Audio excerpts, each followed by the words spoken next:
वडोदरा में खस्ताहाल सड़कों के खिलाफ कांग्रेस ने अनोखा प्रदर्शन किया है। वडोदरा शहर की जर्जर सड़कों और गहरे गड्ढों को लेकर कांग्रेस ने एक अनोखा विरोध प्रदर्शन किया। वार्ड नंबर 14 में कांग्रेस कार्यकर्ताओं ने ढोल नगाड़ों के साथ खड़ोदरा दर्शन यात्रा निकाली। इस यात्रा का उद्देश्य था प्रशासन को जगाना और जनता की पीड़ा को सामने लाना। ढोल नगाड़ों के साथ निकाली गई इस यात्रा में कांग्रेस नेता चंद्रकांत श्रीवास्तव, शहर अध्यक्ष ऋत्विक जोशी समेत कई कार्यकर्ता शामिल हुए। यात्रा के दौरान कार्यकर्ताओं ने सड़कों पर बने खतरनाक गड्ढों को दिखाते हुए प्रशासन की नाकामी पर व्यंग्य किए और जमकर नारेबाजी की।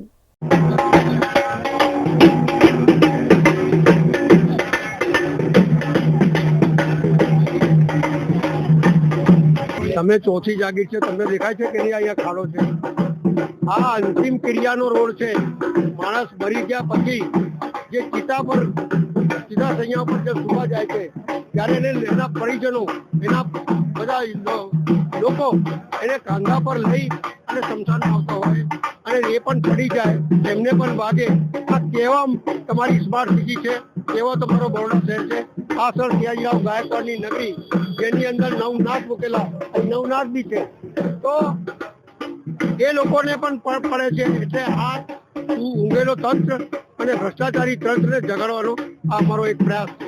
ભ્રષ્ટ ભાજપના શાસનમાં મહારાજા સયાજીરાવ ગાયકવાડનું વડોદરા શહેર આ ભ્રષ્ટાચારી લોકોએ ખાડોદરા બનાવી દીધું। વડોદરા શહેરનો કોઈ વોર્ડ, કોઈ વિસ્તાર બાકી નથી, કોઈ રોડ બાકી નથી કે જ્યાં મોટા મોટા ખાડા ના હોય। વચન તો આપેલું કે લખોટી ગબડે એવા રોડ આપીશું, પણ આ જે રોડ રામનાથ મહાદેવ ગાજરાવાડી સ્મશાન, આ રોડ પર માણસો લખોટીની જેમ ઉતરે એવો રોડ છે।